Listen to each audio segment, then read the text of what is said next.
Well, Indonesia is taking a major step forward, reopening its economy today, with workers in the capital, Jakarta, allowed to return to their offices.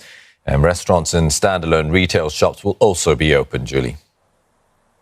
Well, the easing comes as the pandemic continues to gather pace in Indonesia, with 672 new cases reported on Sunday. That's after a record number of new infections was recorded the previous day. Our correspondent Chani Vavani is joining us live for more this morning. So, Chani, how's the mood on the streets of Jakarta this morning? And is there a sense of relief among commuters and business people that life is finally returning to normal?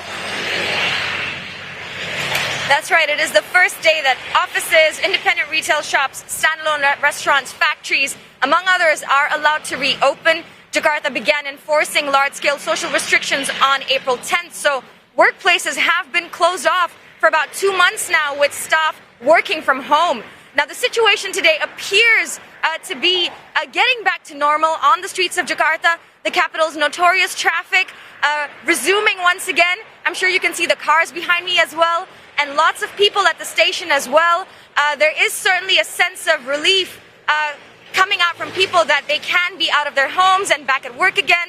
And it also seems like there's a sense of hope of having life return to normal, or a new normal, I should say. But while offices and other places can open, they must implement certain rules which have been outlined by the Jakarta administration in order to prevent the spread of COVID-19.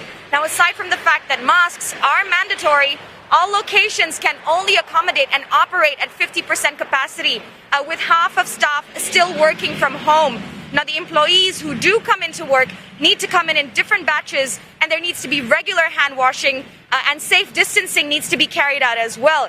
Along the pavements of the streets of Jakarta, there are hand washing stations set up as well. You know, Chani, the numbers of new infections is alarming in Indonesia, rising by hundreds per day to make it the second worst affected in Southeast Asia after Singapore, which is number one. I mean, how does the government justify easing these restrictions when we're seeing such alarming numbers?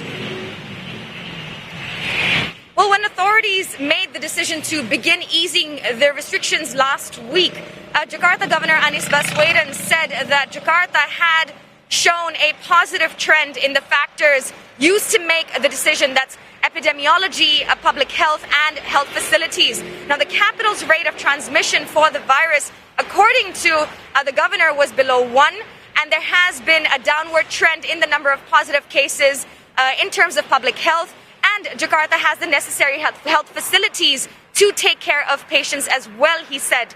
The governor also did say, however, that he will not hesitate to put the brakes on the easing of these restrictions should there be a spike in cases again. So if Jakarta continues to churn out these high numbers of infections once again, we could just see the capital and its people put under quarantine once again.